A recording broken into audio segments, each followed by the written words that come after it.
Intel takes a bite out of Apple. This was actually a cool video I spotted on The Verge. This is the latest Alder Lake. I haven't seen these laptops yet. This is actually the first one of its kind. And the premise of the video is whether or not Intel is competitive with the likes of Apple and the stuff they've been doing with M1.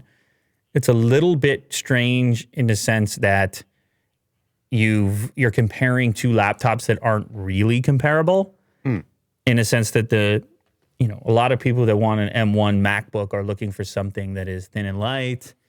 They're maybe doing Photoshop or Final Cut.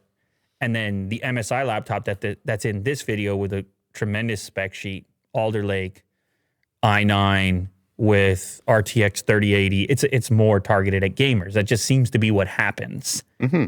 The really high-powered PC laptops are just, gamers are the ones who are willing to pay for them, typically. And the other reason it's a tough comparison is because this unit is like over 6 pounds compared to 4.5 or whatever the MacBook happens to be.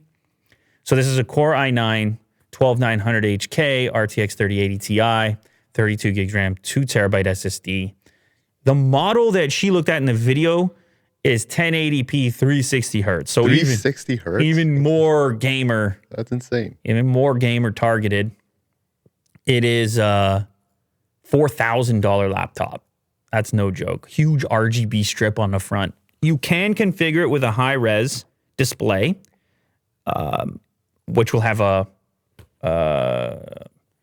will not be 360 hertz. It's probably going to be, I hope it's not 60, but maybe one. I don't know what the other display option is. It's not in front of me right now. But anyway, there's a couple of tests in here which are interesting on the creative or content creator side, which is exporting videos. If you are still a person that's using Premiere at this point, again, not the most fair matchup because there are other native video editing apps on the Mac, which are probably going to be faster than this.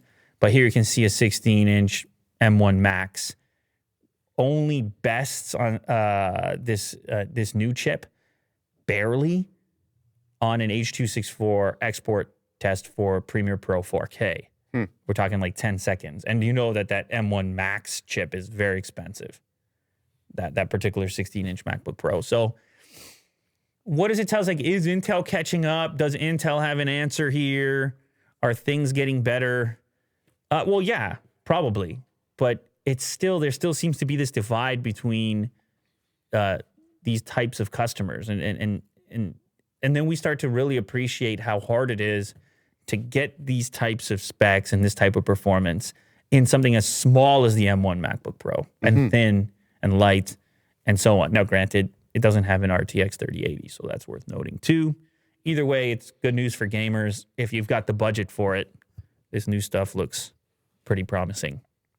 Did Intel take a bite out of? I saw the headline. I feel like we got to just use the same headlines. Great headline. Yeah. Intel biting an apple. I mean, I'm just picturing it.